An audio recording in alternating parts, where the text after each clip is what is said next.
السلام عليكم. قررت انت تلم شنطتك وتسافر للساحل عشان تقضي اجازه لذيذه كده، واذا بك تفاجأ ان الموضوع مش بالبساطه دي. الناس عماله تتكلم بقالها كام يوم عن الاسعار الغير منطقيه اللي في الساحل وعن البحور اللي محتاجه تصريح امني من الامم المتحده عشان بس تعرف تدخلها. لكن السؤال هنا،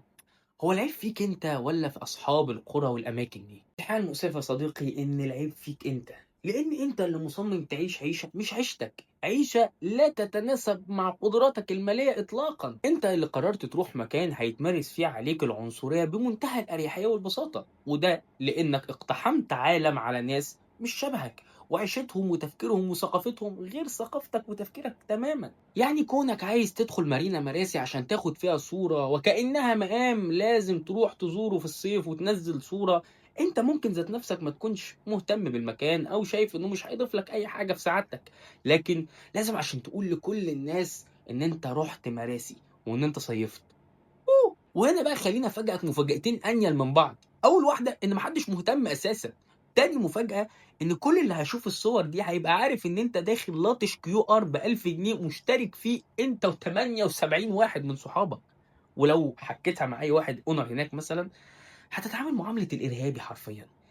الأمن هييجي يقول لك المكان كله محاصر، والسؤال هنا هو إيه الحلو أو الممتع في إنك تعيش لحظات من الوهم في عالم مش بتاعك، وبشخصية مش شخصيتك، وبعدين تشتكي إن أنت رُحت مكان الناس اللي فيه اتعاملت معاك بمنتهى العنصرية، والناس اللي هناك وحشين،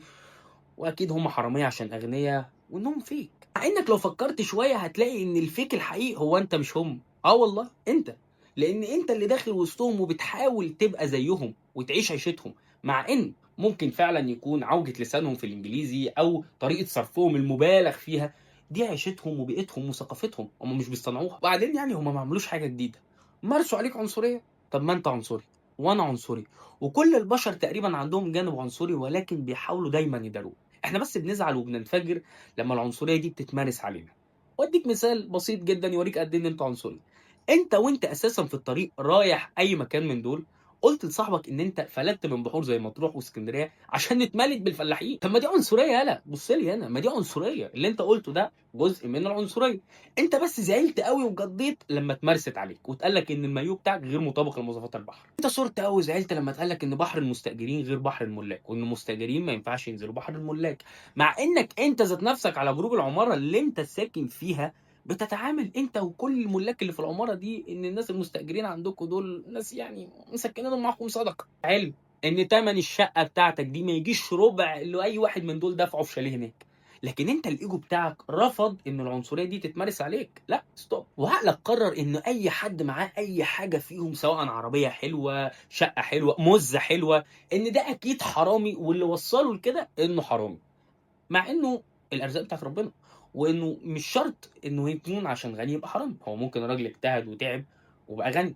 أو أقول لك ما اجتهدش وتعب وبقى غني، هو مولود غني، هل لو أنت كنت مولود غني كنت هتقول أنا عايز أبدأ من الصفر